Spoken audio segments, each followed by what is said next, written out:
What's going on, y'all? I want to welcome you back to the Raw Report. And in today's episode, we're going to talk about character. I'm going to say something that's probably going to make you uncomfortable. But the person who hurt you, they moved on. They sleeping fine at night. They living their life. But what about you? You still out here replaying it, rehearsing what you would have said, what you should have said. You still building the case that nobody asked you to build.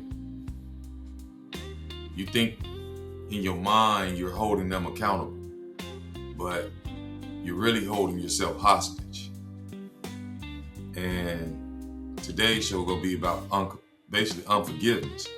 Unforgiveness is a prison you build to hold someone else, but you locking yourself inside. And I know this is probably one of the heaviest topics that I probably ever even spoke on the Raw Report. But unforgiveness doesn't look like a problem from the outside. That's because from the outside it probably isn't a problem. But when it's rotting you from the inside, and it's eating at you from the inside, it's really doing a number on you. At the end of the day, some of y'all like you being real. It look like you protecting yourself. It look like maybe you might think that you being wise, but underneath all that is really poison. And it's beginning to ruin your life for much longer than it has to, or that you would care to admit, because you refuse to forgive somebody and move on. I didn't say forget, I said forgive. And here's what nobody really tells you. You don't forgive because unforgiveness is probably, it's doing something for you. It gives you a sense of control when you feel powerless about what happened. It gives you some sort of identity because you was the one who was done wrong. So it gives you protection as long as you're the one who's hurt. Nobody can ask you to be vulnerable again because you got hurt before. You need to think about it, because you're not really just holding on to a grudge. That grudge is holding on to you. And that's the reason why you won't let it go, because you're scared of what you'll have to face once it's gone. And like I said, I know this is deep, because some things you can't just let go. But I'm on here challenging you, telling you have to let it go if you want to move on. You got to think about, let's say, the guy who was hurt by his dad not being there, or who never showed up for anything up. Now he's grown, 22 years old, and he even built his whole life, his whole personality around the wound of his father not being there. He had to raise himself. He ain't had no father. And that's real. That's a real pain. I'm not knocking that, because my father got killed, but that's another story for another day. But he wasn't there. But somewhere along the lines, that pain became the excuse of why you can't commit, why you can't trust, and why you really can't receive correction. So at that point, you're not hurt no more. You're using the hurt, and you're letting go.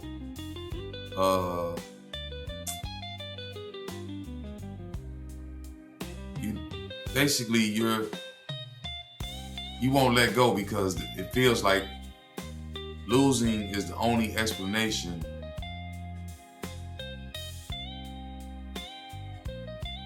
that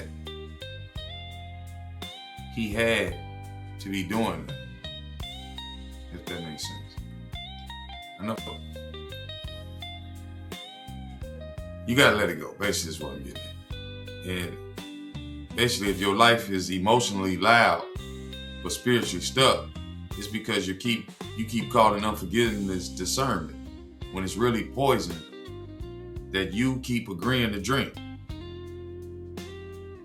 You say you protecting your peace, but what you're actually protecting is the right to stay angry without being corrected. You keep saying I'm over it, but your reactions prove something different. But that's because unforgiveness isn't an emotion, it's a decision to keep the debt alive, basically. You holding that debt over somebody. You think you are anyway. Every time you replay it, you're making a choice to replay it. Every time you retell the story, you're making a choice. Every time your mood changes when somebody brings their name up, you're making a choice. And that's proof that the debt is still open. You feel like they still owe you. Somebody mentioned that person's name, you get mad. Your energy starts shifting. And everybody notices it. But the first thing come out your mouth is I'm fine.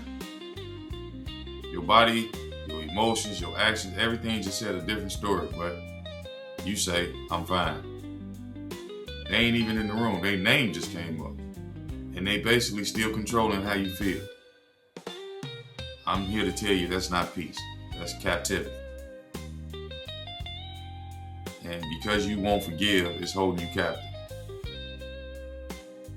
Forgiveness and boundaries are not the same thing.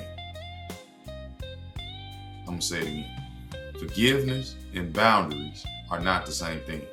You can forgive someone and set a boundary and release the debt and protect yourself.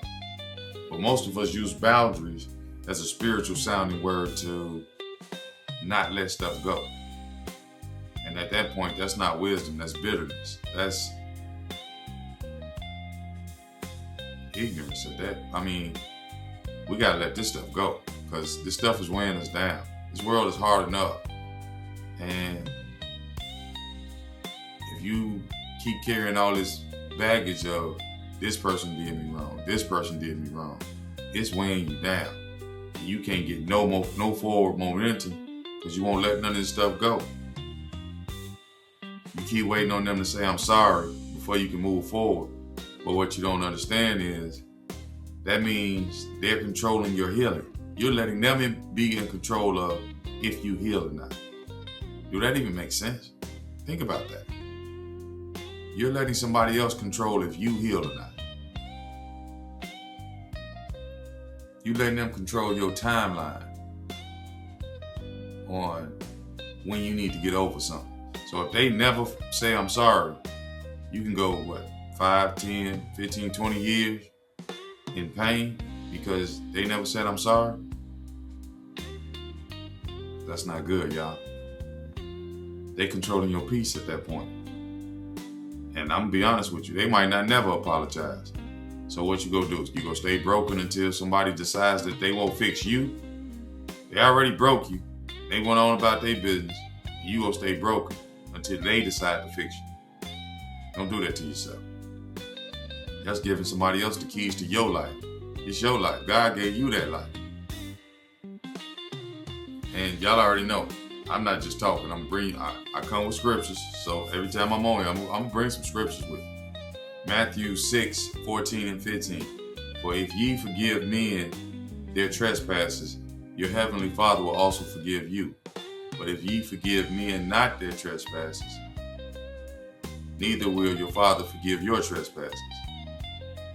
Jesus didn't say try to forgive. He didn't say forgive when you feel ready. He said if you don't forgive, you don't get forgiven. That's not a suggestion. That's a condition. Your willingness to release others is directly tied to your ability to walk clean with God. You want God to forgive you for everything you've done, but you won't forgive that person for whatever they did to you. Like the kids say, the math ain't mathing at that point. It just don't work. Matthew 18:34-35. And his Lord was wroth and delivered him to the tormentors till he should pay all that was due unto him. So likewise shall my heavenly Father do also unto you, if ye from your hearts forgive not every one his brother their trespasses. The servant who refused to forgive was delivered to the tormentors. That's not a metaphor. That's what unforgiveness will do to you. It delivers you to your torment, that anxiety, that replaying of whatever happened to you, that bitterness, the sleepless nights, the anger that flares up out of nowhere. Those are tormentors at the end of the day. And you keep inviting them in because you refuse to let it go. And I didn't say, like I said, you refuse to forgive. You know, basically, the nights when you can't sleep because you're replaying the conversation from 3, 4, 5 years ago. That 3 a.m. mental argument where you finally say, you get the right comeback that you want to come back with, whatever it is. You get it off your chest. That's a torment. You're not just remembering that, you're being tormented. And it won't stop until you let it go, until you forgive that person. And I mean truly forgive that person. Hebrews 12:15. Looking diligently, lest any man fail of grace of God, lest any root of bitterness springing up trouble you, and thereby many be defiled. Bitterness is called a root. Roots grow under the ground first. Y'all hear me talk about that all the time. You don't see them until they spring up. And when you do, they don't just trouble you. They ruin a lot of people. That means your unforgiveness is contaminated. It's contaminating your relationships, your leadership, your parenting, your friendships. It's contaminating all of that. And basically it's in everything you do. It's kind of like the saying, what's in your heart, it's gonna come out. That's true. What's in your heart gotta come out. There's no way around it. Proverbs 18:19. A brother offended is harder to be won than a strong city, and their contentions are like the bars of a castle. An offended person becomes a fortress. Bars, walls, they basically just locked up. And them walls don't just keep the offender out, they keep the love out, they keep growth out, they keep correction out, they keep the healing out. You built the wall to protect yourself, but it became the very thing that keeps you stuck. Mark 11:25. And when ye stand praying, forgive if ye have aught against any, that your Father also which is in heaven may forgive you your trespasses. And a lot of y'all, this is probably why your prayers feel blocked. This is why your joys feel thin.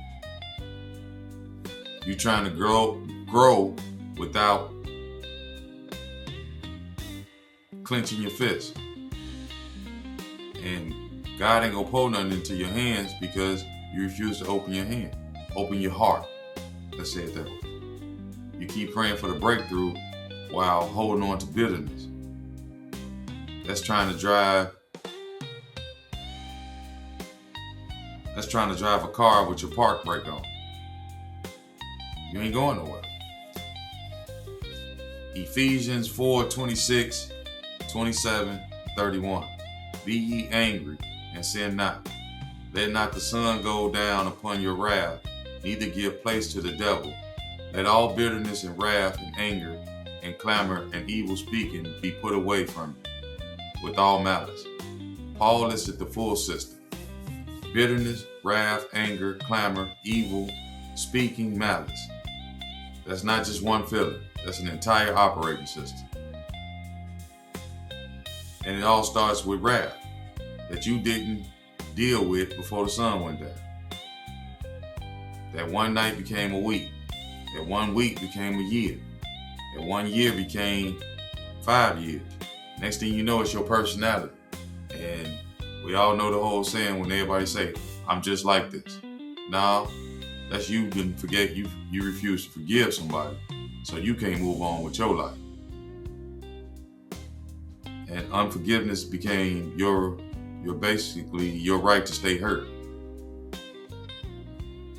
And in the Bible, this pattern is consistent. I gave you 4 or 5 scriptures. When you refuse to give, you don't punish the other person. You build a prison inside yourself that keeps you troubled, separated, and spiritually congested. I told y'all this thing is spiritual warfare. Offense doesn't just happen to you if you keep it. It becomes a structure of walls and bars and torment. And basically, you leave an opening. I don't even want to say opening. Basically, you block out the love and the sun and the shine, the good things, and you leave yourself open for more damage. That's basically what I'm saying. So when we put a mirror up to it, we all know a person who retells the same story to every person that in y'all life. And they ain't trying to process it. They just want to keep the wound fresh to keep their identity anchored in being done wrong. Every new person that show up, friend, relationship, new circle, they get the full story. They're not trying to heal. They just want people to understand that they've been hurt, they've been wounded. They've been told the story so many times that they perfected. They even know when to give it the break to make it have that one effect to make everybody be like, ooh, come on, man. Always make yourself look like the hero and that person the villain. And at that point, that's not even really, that's a performance at that point. Then we all know the person who scrolls the ex's page just to re-trigger themselves because they didn't get no closure. They checking all the other person's posts. They check who they with. Is they happy? Do they look happy? Because everything about them makes them feel unfair. They feeding the fire at that point. And they keep running this thing over and over in their mind. If this coulda, woulda, shoulda stuff. That ain't helping you at all. At that point, you becoming the prosecutor, the judge, and the jury. You was right and they was wrong. So what? They moved on. It's time for you to move on. And then we all know that, like I said, the person, we all been there. I'm fine on the outside, but they snap at everybody. Their kids, their spouse, their team, whatever. They snap. That's because that unforgiveness is breeding on the inside of them. And they can't really target what's wrong with them because they refuse to let it go. Something about being mad makes them feel whole. But everybody else is catching the wrath of something that they didn't even do. Somebody asks them a simple question and they snap. All because they refused to let something go from years ago. And then, like I said, I've been this person for sure. The person who don't trust nobody.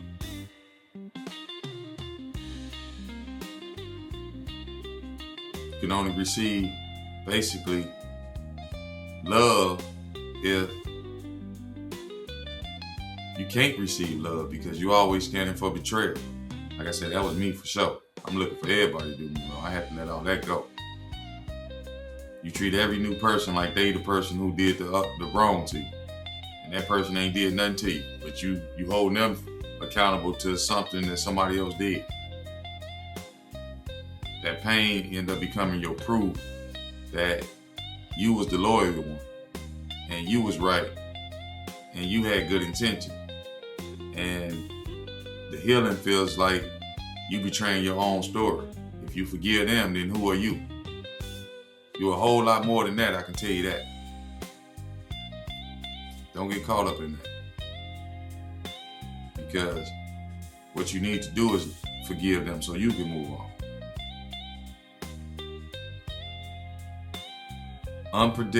Unforgiveness is not protecting you. It's costing you something.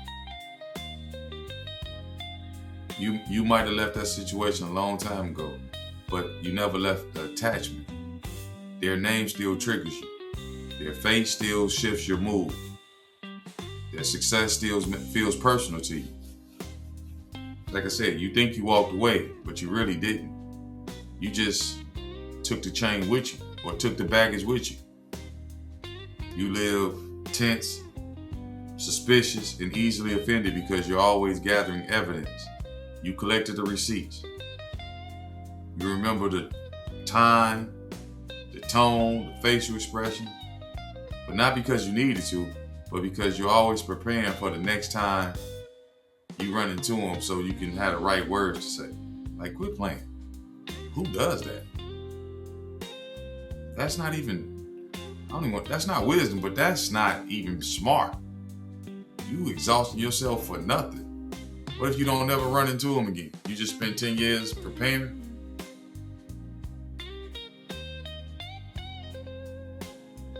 And all you got to do is forgive them. Because you don't want your identity to be tied up into that.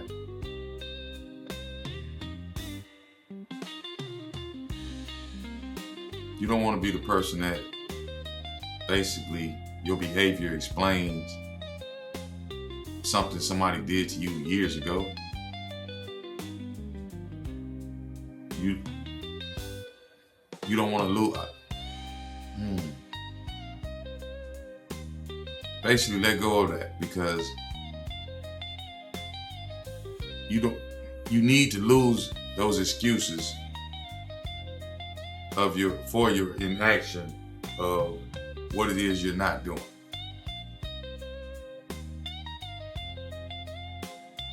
And what's terrifying about that is because you have to take responsibility for who you are now.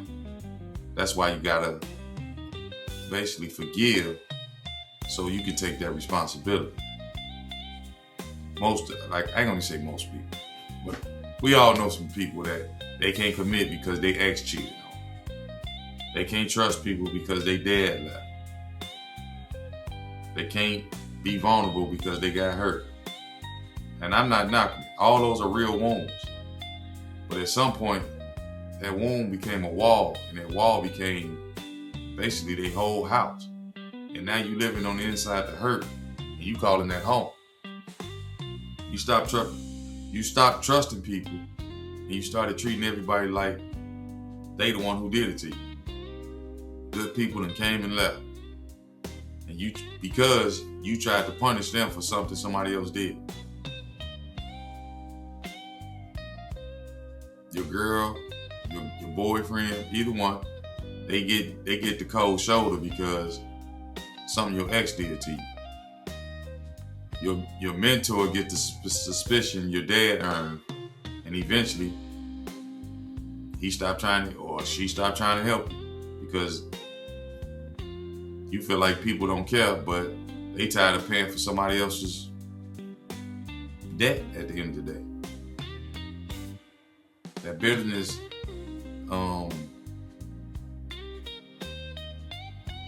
you feel like God put you through pain, so obedience feels optional. Resentment feels justified, but it's not justified. You gotta learn to forgive. If you want God to forgive you, maybe you don't. But if you listening to me, I'm hoping and praying that you feel like you want to be forgiven by God. So you got to start with forgiving. You got to start with forgiveness and let's start letting some of that stuff go.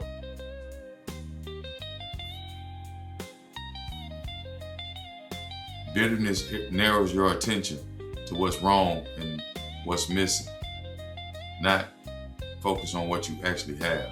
You can't celebrate others' wins because everything feels unfair to you. You can't even receive good news without suspicion. Joy requires openness, and unforgiveness clenches everything and keeps you shut out. but there is a way forward. Y'all already know. I'm gonna give y'all that. Forgiveness is not saying what they did was okay, because it was not. It's not pretending that it didn't happen. It's not letting them back in your life. Forgiveness is releasing the debt, releasing it. It's telling God, I'm done demanding payment from someone who may never pay. Because as long as you keep demanding payment, you're the one that's in a mental prison. Your growth is not just about what you know, it's about what you release. You can't build a future while maintaining the prison. You can't run forward while looking backwards. Something has to go. I'm going to give y'all another scripture, Colossians 3:13. Forbearing one another and forgiving one another, if any man have a quarrel against any, even as Christ forgave you, so also do ye. Even as Christ forgave you, how did Christ forgive you? While you were still wrong, while you didn't apologize, while you were still doing the same old things you always been doing, he didn't wait for you to deserve it. He's asking you to do the same thing. Forgive that person. So, I'm gonna give you a 3-part release that you can use to help you break free from whatever it is you're going through, or whatever it is whoever it is you need to forgive. Because I know this topic run deep. So I'm gonna give y'all this 3-part challenge. Part 1, we go name it. Write one sentence. I'm holding blank for whatever it is that they did. Don't write a paragraph, write one full sentence. Because if you can name it specifically, you've been carrying that feeling, not a debt. And feelings can't be released, only debts can be released. That's why you gotta name it. An example, I'm holding my father for abandoning our family. I'm holding my ex for betraying my trust.